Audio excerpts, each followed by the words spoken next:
नेताओं ने तो ये साफ कर दिया है कि वो वेस्ट बैंक को एनेक्स करना चाहता है। ये कोई रेजिस्टेंस से लड़ने की या हमास को खत्म करने की कोई कवायद नहीं है, सीधे सीधे वेस्ट बैंक को एनेक्सेशन की बात है। लेकिन जो फिलिस्तीनी रेजिस्टेंस लड़ाई लड़ रहा है, जिसमें वो बैटल टैक्टिक्स नई से नई इजाद कर रहा है वेस्ट बैंक में, उसको लेके इजरायली पूरा जो टॉप ब्रास है वो हतप्रभ है। आज देखिए जो लड़ाई तुलकरेम में हुई, तुलकरेम जो कि जेनिन के थोड़ा सा वेस्ट में है, साउथ वेस्ट में थोड़ा सा, तो तुलकरेम में जो लड़ाई हुई वेस्ट बैंक में, उसमें जो एक ट्रायंगुलर एक्सेस बनाया गया। और ट्रायंगुलर एक्सेस कैसे, देखिए तुलकरेम है, तुलकरेम कैंप है, उसके बाद धनाबा एक एरिया है जो थोड़ा साउथ में है, उसके बाद बलावने एक एक्सेस है जो तुलकरेम कैंप के अंदर है, और उसके बाद अल घानेम है जो थोड़े उसके राइट में है। तो लेफ्ट में आप समझिए कि जो बलावना एक्सेस, राइट में जो ये वाला उसके नीचे धनाबा एक्सेस, और राइट में अल घानेम एक्सेस। तो ये देखिए एक ट्रायंगल बना, धनाबा यहाँ, अल बलावना यहाँ, और जो अल घानेम में यहाँ। और ये जो तीनों ट्रायंगल में किस तरीके से आईडीएफ फोर्सेस को ट्रैप करके मारा है, मतलब मैं आपको बताऊं कि ये जो फॉर्मेशंस हैं, ये जो वेज फॉर्मेशन की लड़ाई है, ये एंशिएंट एरा में ये ग्रीक्स लड़ते थे इस तरीके से। उसके बाद मॉडर्न आर्मी में उल्टा ट्रायंगल यानी वी फॉर्मेशन में, जैसे वेज में जो होता है कि एक आदमी आगे, उसके बाद ट्रायंगल ऐसे बनता है, तो एक आदमी आगे, बाकी फोर्सेस पीछे, और बीच में जैसे एक जो पिरामिड को अगर आप उस तरह से एक एंगल में आप घुमा दीजिए, उसके बाद जो वी फॉर्मेशन होता है वो उसी को उलट दीजिए, जो नोक है आगे की वो पीछे हो जाएगी, और जो बेस है वो आगे हो जाएगा। तो ये जो देखिए तरीका है, ये जो तरीका लड़ाई का है, ये अपनाया गया उस तरीके से नहीं, मतलब not at the level of exactly forming this kind of designs और forming this kind of patterns, बल्कि पूरे एक एरिया में एक ट्रायंगल बनाएगा। जैसे मैंने कहा, धनाबा नीचे, अल बरावना लेफ्ट पे, और अल घानेम राइट पे। और सबसे पहले देखिए एक रूज क्रिएट किया गया कि धनाबा एरिया में एक घर के अंदर से गोली चली। उसके बाद आईडीएफ ने यह सोचा कि धनाबा में यहां पर छुपे हुए हैं फिलिस्तीनी रेजिस्टेंस फाइटर्स। अब तुलकरेम की एक विशेष स्थिति है, तुलकरेम में से 2 बार आईडीएफ, जब से 28 अगस्त से वेस्ट बैंक में हमला शुरू किया है आईडीएफ ने, तब से वो तुलकरेम से 2 बार रिट्रीट कर चुकी है, लेकिन बार बार वापस आती है। जेनिन में उसका कंसंट्रेशन बेसिकली जेनिन में, और जेनिन की लड़ाई की पल पल की खबरें हम आपको देते रहे। उसके साथ साथ हम आपको जो साउथ वेस्ट बैंक हिब्रॉन में हो रहा है उसकी भी हम खबरें आपको लगातार बताते रहे। लेकिन तुलकरेम में जब आज आईडीएफ घुसी, और आईडीएफ को ये लग रहा था कि उसके पास सरप्राइज एलिमेंट है, कि तुलकरेम से वो 2 बार विड्रॉ कर चुकी, और शायद इसीलिए विड्रॉ की कि उसको इस तरीके से एक अटैक करना था, तीन जगह अटैक करना था। लेकिन पैलेस्टीनियन रेजिस्टेंस को पहले से ये पता था, तो उन्होंने क्या किया कि धनाबा में जो सबसे बिल्कुल एक जो अगर ट्रायंगल का जो नोक है आप देखिए, ट्रायंगल उल्टा ट्रायंगल करके, तो वहां पर धनाबा में एक घर में गोली चलनी शुरू हुई। आईडीएफ के सोल्जर्स जो धनाबा में थे उन्होंने उसको सराउंड किया, वहां पर कम से कम 3 से 4 घंटा गोली चली। उसके बाद जब उसमें 2 आईडीएफ सोल्जर्स घायल हो गए, फिर जो फोर्स वहां पर अल बलावना में थी और उधर अल घानेम में थी, यानी लेफ्ट और राइट पे ऐसे, तो वो इधर धनाबा की तरफ आई। और धनाबा की तरफ जब वो आई है तो बलावना में जो सोल्जर्स बच गए थे वहीं पर उसी समय एक्सप्लोजन हुआ, एक बड़ा एक्सप्लोजन हुआ। और उसके बाद अचानक जो वेस्ट बैंक में कम होता है, जो वेस्ट बैंक में क्योंकि डिफेंसिव लड़ाई ज़्यादा है, लेकिन गाजा में जो जुलाई 2024 के बाद जो एक एग्रेशन वहाँ के फिलिस्तीनी रेजिस्टेंस ने दिखाया, क्योंकि वहाँ पर एक परमानेंट पोजीशंस इजराइल बनाने की कोशिश कर रहा था, जो आज तक कर रहा नहीं बना पा रहा नेट जरीम एक्सेस में। तो उस तरीके की चीज़ जो गाजा में होती थी लेकिन यहाँ नहीं होती थी, यहाँ उन लोगों ने बलावना एक्सेस में जो सोल्जर्स एक बड़ा हिस्सा बच गया था वहाँ पर एक एक्सप्लोजन किया।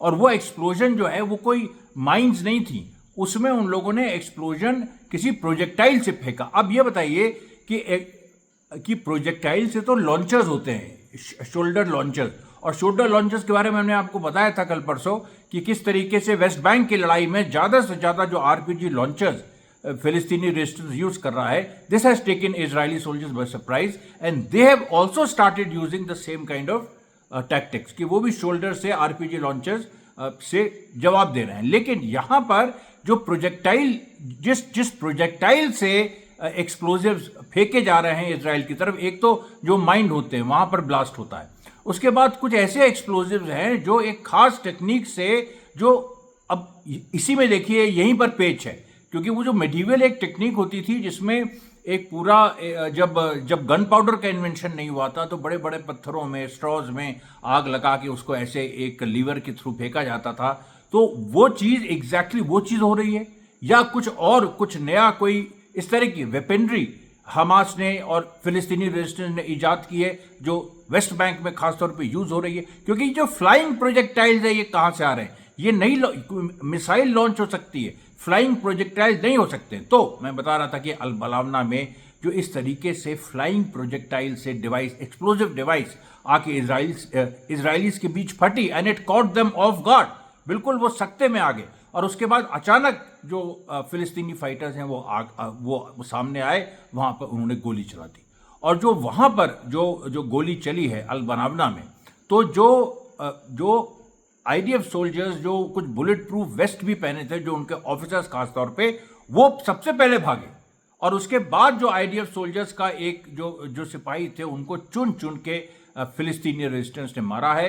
दो कैजुअलिटीज, दो मौतें, कैजुअलिटीज में तो घायल भी आते हैं, 2 मौतें आईडीएफ स्वीकार कर चुका है, बाकी जो है उसमें बड़े लेवल पे इंजरीज हुई हैं। अब देखिए, अब इधर अल घानेम में क्या हुआ? अल घानेम से भी जब सोल्जर्स धनाबा की तरफ आए, इस तरह की जो ट्रायंगल की बात मैं कर रहा हूं, तो वहां पर अल घानेम में भी इस तरीके से जो असल में अच्छा, और अल घानेम में जो सोल्जर्स थे एल्युमिनियम शीट्स पहने थे, जो इजरायली सोल्जर्स थे, तो एल्युमिनियम शीट्स से उनको एक कवर मिलता है फायरिंग से, और वो जो है एक कहीं ना कहीं जो ओपोनेंट होता है उसकी भी, उसमें वो जो लाइट रिफ्लेक्ट होती है तो उससे एक ओपोनेंट भी डिसबैलेंस होता है। तो इस तरीके से जो एल्युमिनियम शीट्स पहने थे, तो उनका एक खास मकसद होता है युद्ध में उस और वहाँ पर जो अल घानेम में भी वहाँ कोई प्रोजेक्टाइल नहीं छोड़ा, वहाँ पहले से माइन था वो एरिया, और उसमें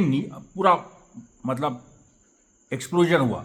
उस एक्सप्लोजन में आईडीएफ सोल्जर्स पीछे हटे, और जब वो पीछे हटे तो बिल्कुल उसी तरीके से जैसे बलावने में हुआ, उसी तरीके से यहाँ पर अल घानेम में मारा वहाँ पर। और फोटोज फिर हमास ने रिलीज किए फोटोज जिनमें एल्युमिनियम शीट्स जो आईडीएफ सोल्जर्स की हैं वो छोड़ के भागे, उनमें खून से लथपथ एल्युमिनियम शीट्स वो साफ साफ दिख रही हैं। और वो मेरा एक्स हैंडल है मिश्रा _ अमरेश, जो अब रीइंस्टेट हो गया कुछ दिनों से, तो उसमें आप देखिएगा, उसमें मैंने ये सारी चीजें डाली। इधर लेकिन धनाबा में क्या हुआ? धनाबा में भी देखिए, जो वहां पर जो फाइटर्स संभाले हुए थे, तो उधर से जब उन दोनों जगह एक्सप्लोजन हुआ, उन दोनों जगह बहुत ज़्यादा डिस्टेंस नहीं है इस पूरे ये जो ट्रायंगल एक बनाया, एक इमेजिनरी एक ट्रायंगल जो एक बैटल एक्सेस के रूप में फिलिस्तीनी रेजिस्टेंस ने बनाया, तो वहाँ पर जब इस तरह से घटनाएं हुई तो धनाबा में जो सोल्जर्स थे वो पीछे की तरफ हटने लगे, और पीछे की तरफ जो हटने लगे, ये उनकी सबसे बड़ी गलती थी। क्योंकि पीछे हटना इस तरीके से, मतलब आगे फायरिंग करते हुए पीछे हटना, वो भी जब तुम्हारे रियर में फिलिस्तीनी रेजिस्टेंस फाइटर्स हैं, आप सोचिए इतनी बड़ी गलती इजरायली जो फौजों से आज हुई, और जो लगातार हो रही है। ये दिखा रहा है कि जो जंग है, जंग के हिसाब से आईडीएफ के सोल्जर्स उस तरह से प्रिपेयर्ड नहीं है। बार बार ये बात आ रही है, और नेतन्याहू बढ़ चढ़ के बात कर रहा है वादी अल मखरौर, जो कि हेरिटेज साइट है यूनेस्को की, उसको हम एनेक्स कर लेंगे। 2 मिनिस्टर्स जो महिला मिनिस्टर्स हैं, कल उन्होंने बोला कि वेस्ट बैंक को पूरा एनेक्स कर लेना चाहिए, वहां वॉर डिक्लेयर कर देनी चाहिए। वॉर तो ऑलरेडी डिक्लेयर्ड है, वहां तुम क्या इस तरह की बातें, मतलब ये जो 2 मिनिस्टर्स हैं इनके, ये इस तरह की बातें करने का क्या मतलब है? वॉर तो ऑलरेडी चल रही है और लंबे समय से चल रही है। और 2002 में जब आखिरी बार इतना बड़ा जनिन पे हमला हुआ था, तो इजराइल को उस समय भी, जबकि उस समय फिलिस्तीनी रेजिस्टेंस के बाद बहुत ही प्रिमिटिव वेपन्स थे, लेकिन उस समय भी 23 इजरायली सैनिक मारे गए थे एक हफ्ते की लड़ाई में, और उसमें फिलिस्तीनी करीब 45 मारे गए थे। तो मतलब कहने का, और उसमें फाइटर्स 33 थे केवल। तो कहने का मेरा मतलब है कि it was a 1-to-1 ratio almost, between IDF and Palestinian resistance in 2002. तो आज की क्या स्थिति है? आज तो ये स्थिति हो गई है कि आपका रेशियो का कोई काउंट ही नहीं रह गया, क्योंकि धनावा में जो वहां पर फिलिस्तीनी रेजिस्टेंस फाइटर्स ने रुक के लड़ाई की, उनमें से कोई मारा नहीं गया, नो वन डाइड। और जो पीछे जो इजरायली फोर्सेस धनावा से रिट्रीट की, उनके पीछे जो फोर्सेस ऑलरेडी वहां पर आईडीएफ सोल्जर्स को मार चुकी थी, उन्होंने पीछे से वार किया, बीच में फंस गए जो धनावा के सोल्जर्स थे। और उसके बाद जो है उनको हेलीकॉप्टर बुलाना पड़ा इवैक्यूएशन के लिए। उसके बाद उनको यहाँ तक कि एयर स्ट्राइक्स उनको कंटेम्पलेट करनी पड़ी।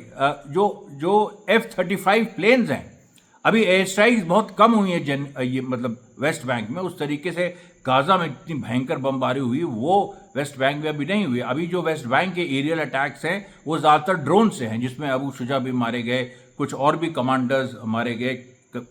रेजिस्टेंस के करीब 20 से ऊपर जो सोल्जर्स हैं वो मारे जा चुके हैं, लेकिन वो ज़्यादातर ड्रोन स्ट्राइक से मारे गए हैं। आमने सामने की लड़ाई में बहुत कम मरे हैं, और उसके साथ साथ मतलब बहुत कम शहीद हुए हैं। और उसके साथ साथ जो उस तरीके से जो F-35 प्लेन्स हैं, उनकी एंट्री अभी वेस्ट बैंक में नहीं हुई। लेकिन आज ये मजबूरन तुलकरेम में जो उनको 3 जगह से फांसा गया, आज मजबूरन F-35 प्लेन्स को वहाँ पर सॉर्टीज भरनी पड़ी। और ये एक तरह से बहुत बड़ी वीकनेस है। इसको लेके युवस गालान जो डिफेंस मिनिस्टर है, उसने भी इस बात को कहा, और उसने कहा कि ये उसका नेतन्याहू से लंबा झगड़ा चल रहा है, और उसने कहा कि इस तरीके से हम लोग मल्टी फ्रंट, कई फ्रंटों पे हम लड़ाई नहीं लड़ पाएंगे। और इसमें देखिए आईडीएफ के कुछ और ऑफिसर्स का रेजिग्नेशन आज हुआ है, क्योंकि वहां पर नॉर्दर्न फ्रंट में हिजबुल्ला, इधर गाजा जो कि साउथ में आता है, यहाँ पर हमास, और इधर वेस्ट बैंक जो कि ईस्ट में आता है, यहाँ पर फिलिस्तीनी रेजिस्टेंस। ये देखिए चारों तरफ से ये घेरा हुआ है। अच्छा, आज देखिए क्या है, कुछ मैं आपको खबरें कुछ ऐसी बताना चाहता हूँ जो आमतौर पे रह जाती हैं, थोड़ा ह्यूमन एंगल से है, बल्कि ह्यूमन क्या, उसमें एक मतलब वो एंगल है कि इजराइल का जो डिस्ट्रक्टिव मेंटालिटी है वो दिखाता है, और उसका और ज़्यादा प्रूफ देता है। अभी देखिए क्या हुआ कि जो हेब्रॉन में जो लगातार 3 दिन से जो साउथ वेस्ट बैंक में जो हमले हुए, सब मैंने बताया आपको। उसके बाद इजराइल ने जो पैलेस्टाइन पॉलिटेक्निक यूनिवर्सिटी है, उसकी महिला स्टूडेंट्स पे हमला किया। और उसके बाद ये 1 सितंबर को सबसे पहले यहाँ पर ये लोग यत्ता और दूरा और हल, ये जो 3 पैलेस्टीनियन जो साइट्स हैं हेब्रॉन में, वहाँ पर हमला किया। और उन्होंने कुछ जो यूनिवर्सिटी स्टूडेंट्स हैं उनको उठा भी लिया, महिला स्टूडेंट्स। उनमें देखिए यमामा इब्राहिम अल हरीनी 18 साल की, ये यत्ता टाउन से, रगाद खादेर मुबारक अल खलीदी, ये हलुल से, और रगाद वालिद महमूद अमरो, ये दूरा से।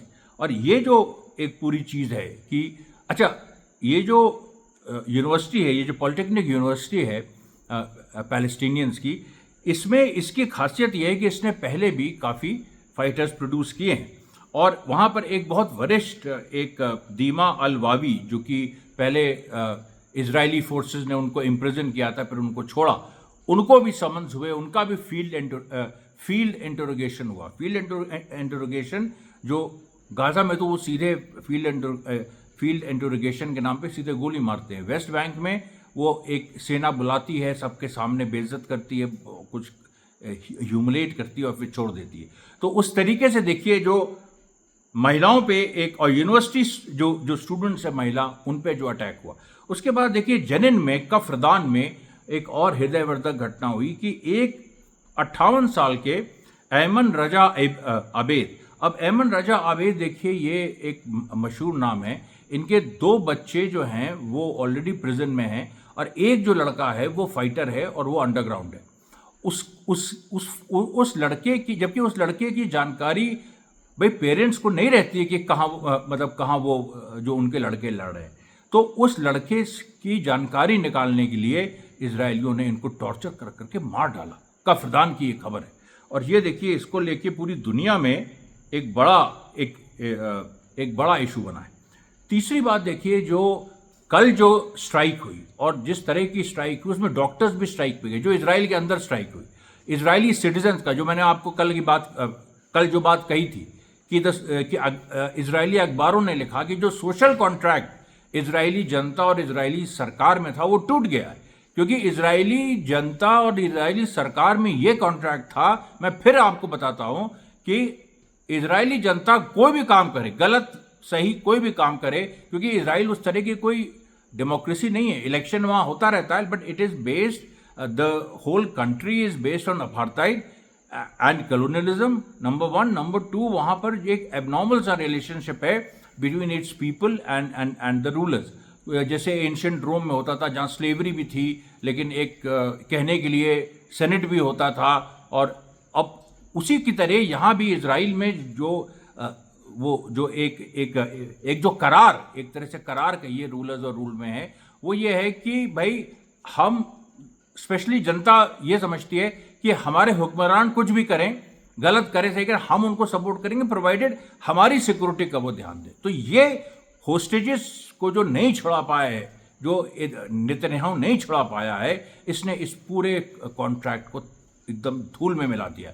और उसी की वजह से इतने बड़े बड़े प्रदर्शन हुए, इतनी बड़ी बड़ी वहाँ पर जो इजराइल की जो ट्रेड यूनियन है उसने जिस तरीके से पूरा एक बंद का कॉल दिया और हड़ताल की कॉल दी, कल जिस लेवल पे झड़पें हुई, और उसके बाद नेतन्याहू के घर पे भी पूरी चढ़ाई हुई। और इसीलिए मैंने कल के वीडियो का जो टॉपिक है वो यही रखा था कि बांग्लादेश जैसे हालात, क्योंकि किसी भी समय देखिए इजराइल में ये हो सकता है, क्योंकि वहाँ की सिक्योरिटी फोर्सेस भी कब तक रोकेंगी।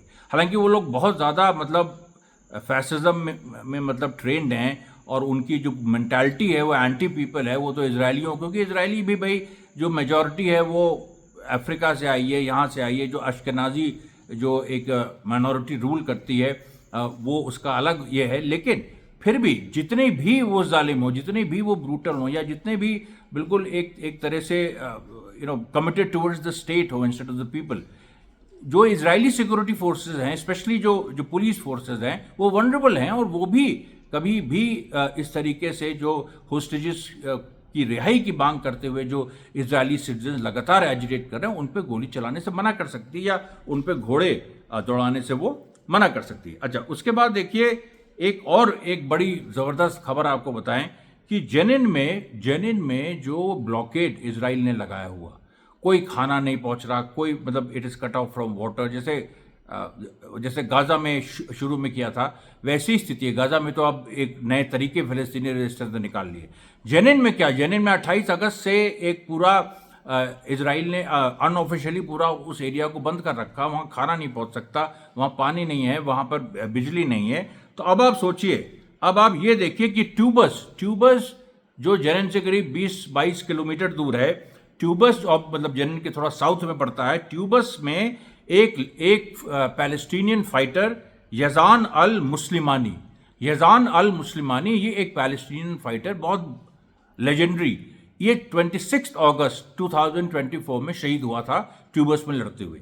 उसका ग्रुप है, उसके जो पूरे ग्रुप्स ने देखिए 600 किलोग्राम ब्रेड इन्होंने जेनिन में पहुंचाई, 20 से 30 किलोमीटर का पूरा डिस्टेंस तय करके, और सारी जगह नाकेबंदी है। उसके बाद सारे जो फाइटर्स हैं, जो यजान अल मुस्लिमानी के जो पूरा ग्रुप है, वो केवल हथियार से नहीं लड़ रहे हैं, उन लोगों ने 600 किलोग्राम ब्रेड सीधे वहां पर पहुंचाई ये जेनिन में। एक और देखिए इसमें खबर है कि जेनिन में ही एक आदेल अकबेरिया एक वहाँ के प्रतिष्ठित एक फैमिली है, उसके यहाँ आईडीएफ ने कब्जा कर लिया, और कब्जा करके वो लोग उनको किसी को बाहर नहीं जाने दे रहे थे, किसी को ये नहीं करने दे रहे थे। तो इन्होंने लेकिन पूरी तरकीब से इन्होंने भी ब्रेड जो जेनिन कैंप पे जहाँ लड़ाई मेन हो रही है वहाँ पर इन्होंने ब्रेड पहुँचाई। अब आप बताइए, इस तरीके से पूरा क्योंकि देखिए जनता का साथ है ना, इसीलिए ये थर्ड इंतिफादा है। अभी इजराइल इसको मिनी इंतिफादा कह रहा है, लेकिन वो मिनी कह रहा है, तो अब आप सोचिए कि वो किस लेवल का होगा, और रोज वो बढ़ता जा रहा है। और जिस दिन एक ऐसी स्थिति आएगी कि जनता जो है वो जैसे फर्स्ट और सेकंड इंतिफादा में सड़क पे आके वो लड़ने लगी थी, चाहे उसके हाथ में पत्थर ही था, वो वाली सिचुएशन तो इस बार और ऑर्गेनाइज तरीके से होने वाली, क्योंकि जनता निकलेगी, हथियारों के साथ निकलेगी। ये बात अब इजराइल समझ रहा है कि उसको, और उसने ये भी कहा, आज एक और बात नेतन्याहू ने बड़ी इंपॉर्टेंट कही, ये कहा उसने कि, और एक और मिनिस्टर ने भी उसने कहा, उन लोगों ने कहा कि ईरान जो है वो वेस्ट बैंक को, गाजा को तो उसने किया ही, वेस्ट बैंक को वो लंबे समय से एक पैलेस्टीनियंस का, एक आर्म्ड रेजिस्टेंस का वो गढ़ बना रही है। और ये खबर इन लोगों को लगी, इसलिए इन्होंने हमला किया। हालांकि झूठ है ये खबर तो बहुत दिनों से है, और ईरान से लेके, लेबनान से लेके तमाम और देश, और बाकी देशों को क्या, वहाँ पर ट्यूनीसिया से लेके, अल्जीरिया से लेके तमाम जो स्टूडेंट्स हैं, जो ब्राइट इस्लामिक स्टूडेंट्स हैं, इंजीनियरिंग के, मेडिसिन के, और भी तमाम केमिस्ट्री के, वो सब आके वहाँ हथियार बनाते हैं। उन्होंने गाजा में वही किया, टनल्स वगैरह के अंदर जो पूरी फैक्ट्री अंडरग्राउंड, और यहाँ भी वेस्ट बैंक में भी शुरू किया। अब इजराइल ब्लेम कर रहा है ईरान को कि ईरान की बहुत बड़ी एक साजिश है कि वेस्ट बैंक को भी गाजा में तब्दील कर देना। तो ये तो एक अच्छी खबर है, क्योंकि वेस्ट बैंक अगर गाजा में तब्दील हो गया, और हो रहा है, जो आपके सामने मैंने आपको दिखाया किस तरह के सोफिस्टिकेटेड एक्शंस और बैटल टैक्टिक्स रेजिस्टेंस यूज कर रहा है, तब तो देखिए खेल ही खत्म हो जाएगा नेतन्याहू का। तो मुंह दिखाने लायक नेतन्याहू नहीं रहेगा।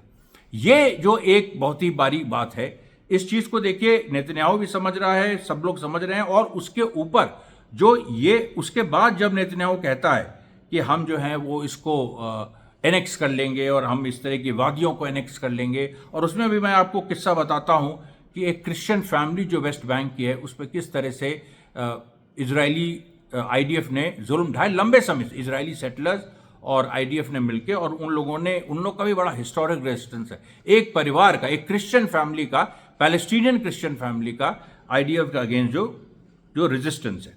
उसके बाद देखिए ये जो हिजबुल्लाह ने जो आज मार के, देखिए मलकिया, अदामित और अरब अल आराम शाह वो इजरायली साइट है जहां पर हिजबुल्लाह पहले भी आग लगा चुका है। नहारिया में भी आज वार किया हिजबुल्लाह ने, जहां पर साइरेंस जो हैं वो एक्टिवेट नहीं हुए, लेकिन एयर डिफेंसेस एक्टिवेट हो गए। मतलब इजराइल के पास अब वो भी स्थिति नहीं है, मैन पावर नहीं है, वहां पर लोग भाग गए हैं।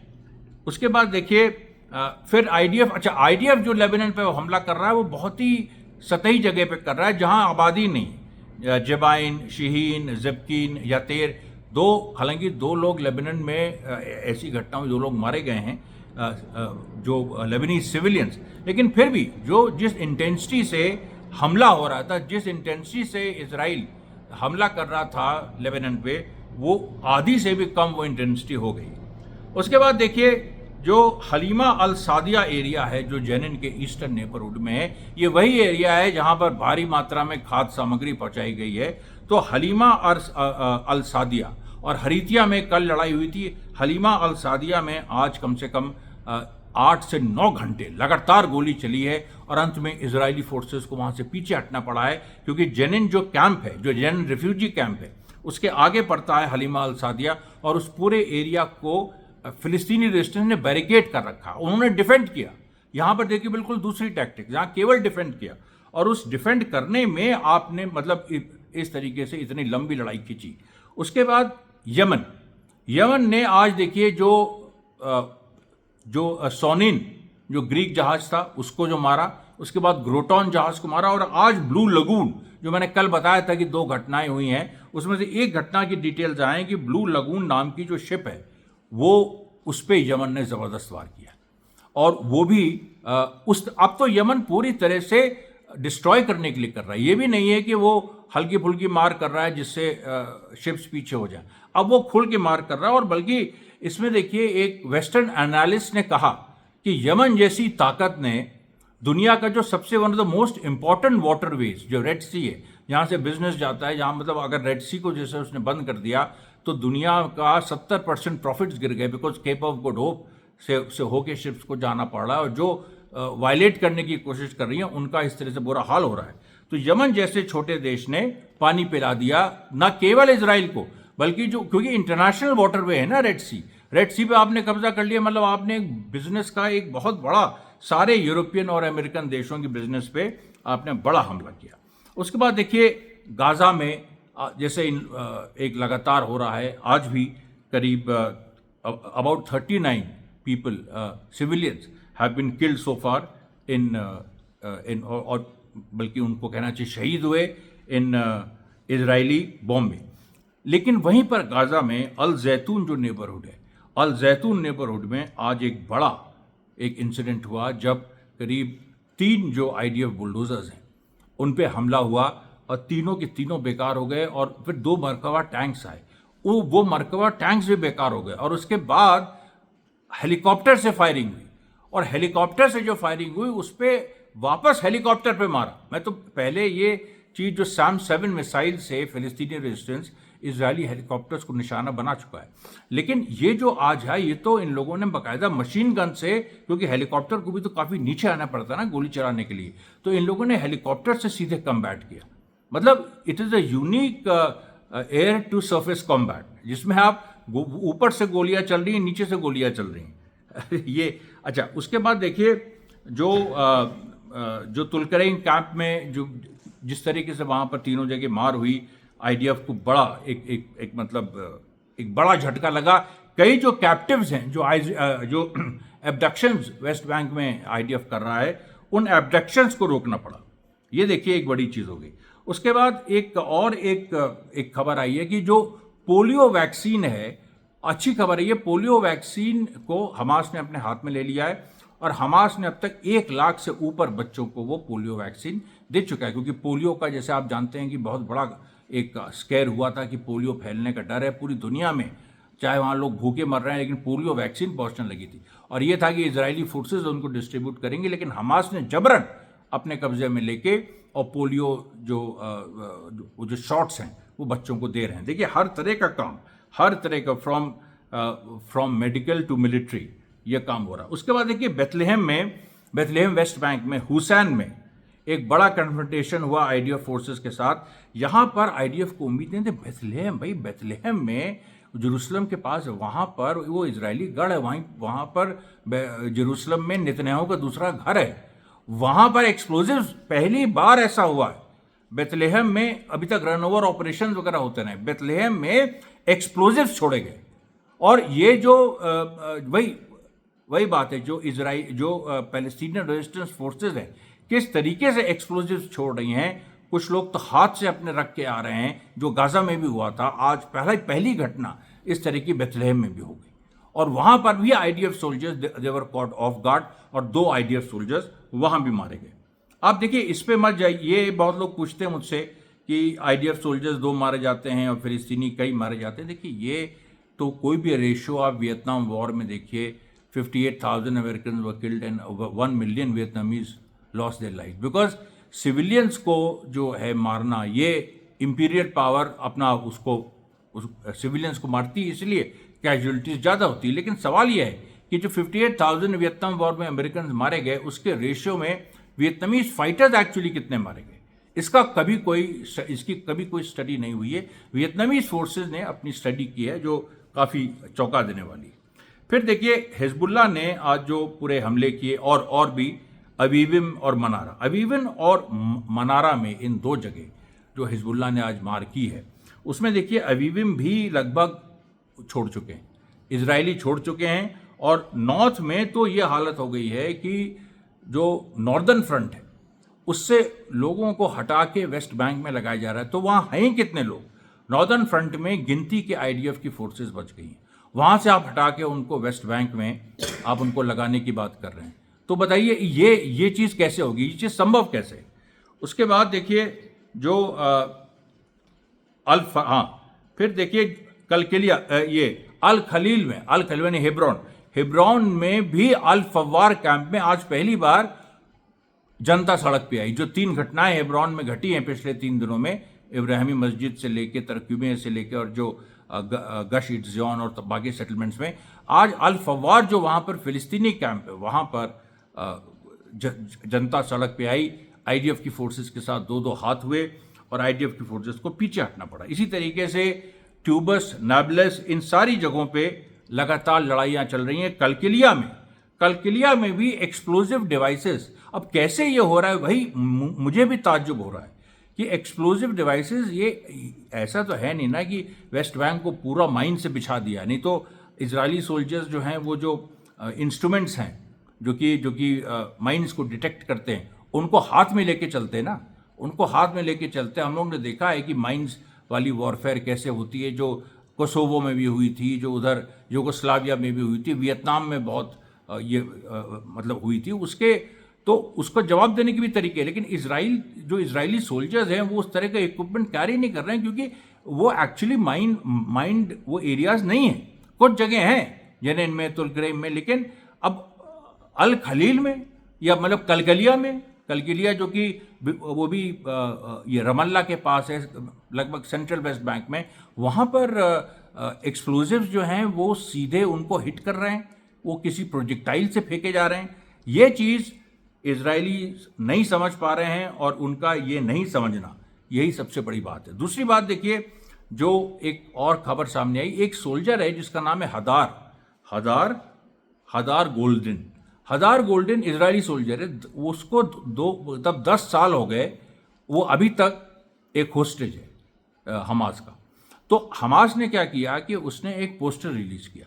उस पोस्टर में उसने हदार गोल्डन और इन सब लोगों का थोड़ा सा दिखाया, और उसमें एक वीडियो रिलीज किया जिसमें 2022 में यहिया सिनवार जब एक ऊपर आए थे और उन्होंने एड्रेस किया था एक क्राउड को, और उसमें उन लोगों ने गोल्डन के जो वेपन्स हैं वो डिस्प्ले किए थे, कि क्योंकि इजराइल कह रहा था कि नहीं वो तो मर चुका है ये, तो उसके वेपन्स डिस्प्ले किए, उसके जो इस तरह के साइंस हैं कि वो जिंदा है, फिर उसका वीडियो भी खुद वो बोलता हुआ उसका वो भी रिलीज़ किया। अब ये जो सारी चीज़ें हैं, ये पूरा प्रेशर, हमास ने एक शैडो यूनिट बनाई है, एक नई शैडो यूनिट, सायों की फौज। और ये सायों की फौज बहुत खतरनाक है। सायों की फौज ने जो काम किया है, इसने सेटलमेंट्स में घुस के कई लोगों को उठाया है, कई इजरायलीज को उठाया। इजरायली समझ रहे हैं कि अभी उनके पास केवल 100 होस्टेजेस हैं, लेकिन सच्चाई यह है कि ये जो सायों की फौज है, बिल्कुल जैसे इब्ने सफ़ी नावल का कोई एक, मतलब इब्ने सफ़ी की जो है वो उनकी कोई नावल, जैसे मौत की आंधी है या चट्टानों की, ये पहाड़ों की मलिका, चट्टानों की मलिका, उस तरह की तो मौत। तो ये जो लोग हैं, ये जो शैडो आर्मी है, ये जो सायों की ये जो सेना है, ये जब स्ट्राइक करती है तो किसी को पता नहीं चलता है, क्योंकि ये अपना, आप चेहरा तो छोड़िए, इनको आप देख भी नहीं सकते हैं। अब लोग हमसे यही कहेंगे कि आप देखिए इस तरीके से बताते हैं जैसे कोई कहानी। अरे भाई कहानी नहीं है, ये रिटन में है, शैडो यूनिट है और शैडो यूनिट काम कर रही है। होस्टेजेस बहुत सारे शैडो यूनिट के पास हैं, और जो होस्टेजेस शैडो यूनिट के पास है, सबसे ज़्यादा जो हाई रैंकिंग इजरायली जो जनरल्स हैं वो हमास की शैडो यूनिट्स के पास हैं, और उसके पास दोनों तरीके के विकल्प हैं। वो एग्रेसिव भी होती है, डिफेंसिव भी होती है, जब चाहे गायब हो जाती है, जब चाहे वो सामने भी आ जाती है। इस तरह की फोर्स आप बताइए, दुनिया में किसी भी आर्मी के पास क्या इस तरह की शैडो यूनिट है? क्या इस तरह की फोर्स है? ठीक है, वो सीक्रेट सर्विसेज होती हैं, CIA है, रॉ है, ISI है, ये मोसाद है, सीक्रेट सर्विसेज अलग बात है। लेकिन ऐसी एक ट्रेंड आर्मी होना, ये हम लोग मिडीवल एरा में सुना करते थे।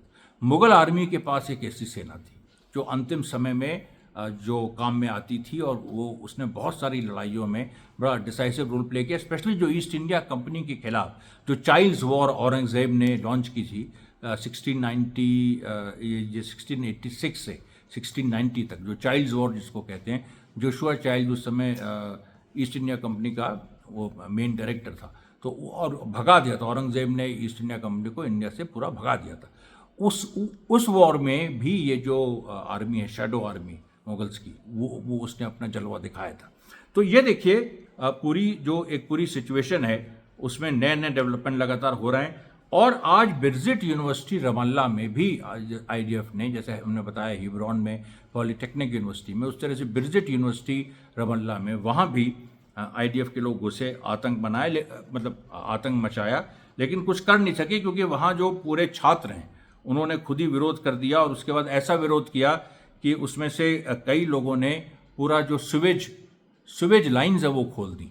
तो इजरायली जो फौज है वो एक तरह से पूरे जो सीवेज वाटर में वो फंस गई, मतलब एक जो उसका एडवांस गार्ड था। उसके बाद उनका शायद ये ब्रीफ था कि बिरजिट यूनिवर्सिटी में थोड़ा बहुत कुछ एब्डक्शंस कर लो, कुछ स्टूडेंट्स को उठा लो, लेकिन वो सफल नहीं हो पाए और वो बुरी तरह से फेल हुए। तो देखिए ये पूरे आज का जो प्रसारण है, आज मैं वापस आ गया हूँ बेंगलोर और कल फिर मैं आपसे मुखातिब होऊंगा। इस वीडियो को आप अंत तक देखिएगा।